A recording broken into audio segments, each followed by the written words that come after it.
आइए जानें कल का मौसम कैसा रहेगा। वहीं हिमाचल प्रदेश, पूर्वी राजस्थान, पंजाब, हरियाणा और चंडीगढ़ के कुछ हिस्सों में भी सर्दी का प्रकोप महसूस किया गया।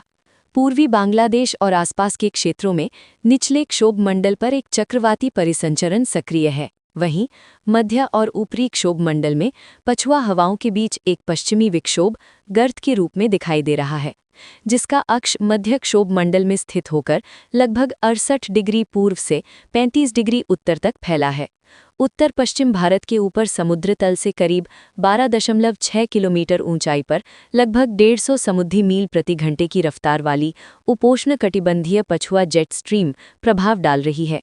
निचले क्षोभ मंडल स्तर पर दक्षिण पूर्वी अरब सागर और उससे लगे दक्षिण केरल तट के ऊपर भी एक चक्रवाती घुमाव बना हुआ है। इसके अलावा निचले से मध्य क्षोभ मंडल तक दक्षिण पूर्वी बंगाल की खाड़ा, उससे सटी दक्षिण पश्चिमी खाड़ी और भूमध्य रेखीय हिंद महासागर के ऊपर चक्रवाती परिसंचरण की स्थिति बनी हुई है। दिल्ली एनसीआर में इन दिनों हल्की धूप से थोड़ी बहुत राहत तो है, पर सुबह शाम की ठंड अब भी तेज है। बीते घंटों के दौरान पूर्वी उत्तर प्रदेश के कई क्षेत्रों में घना से बहुत घना कोहरा छाया रहा, जहां विजिबिलिटी 50 मीटर से भी कम दर्ज की गई। वहीं मध्य प्रदेश, ओडिशा और उत्तराखंड के कुछ हिस्सों में भी घने कोहरे की स्थिति रही। हिमाचल प्रदेश, पंजाब, राजस्थान, पश्चिमी उत्तर प्रदेश, बिहार और असम के विभिन्न इलाकों में 50 से 199 मीटर तक दृश्यता वाली घने कोहरे की स्थितियां देखी गईं।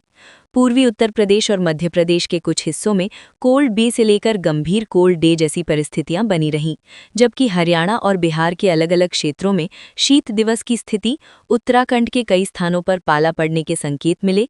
इसके अलावा जम्मू कश्मीर, लद्दाख, हिमाचल प्रदेश और सिक्किम में कई जगहों पर बर्फबारी हुई। मौसम विभाग की रिपोर्ट के मुताबिक उत्तर पश्चिम उत्तर प्रदेश और उसके आसपास के क्षेत्रों में मध्य क्षोभ मंडल के स्तर पर पश्चिमी विक्षोभ के रूप में एक चक्रवाती परिसंचरण सक्रिय है। इसके साथ ही एक नया पश्चिमी विक्षोभ भी उत्तरी पाकिस्तान और आसपास के हिस्सों में मध्य क्षोभ मंडलीय स्तरों पर चक्रवाती प्रणाली के तौर पर मौजूद है। उपोष्णकटिबंधीय पछुआ जेट स्ट्रीम उत्तर पश्चिम भारत के ऊपर फैली हुई है, जहां समुद्र तल से लगभग 12.6 किलोमीटर की ऊंचाई पर मुख्य हवाएं करीब 130 नॉट की गति से बह रही हैं।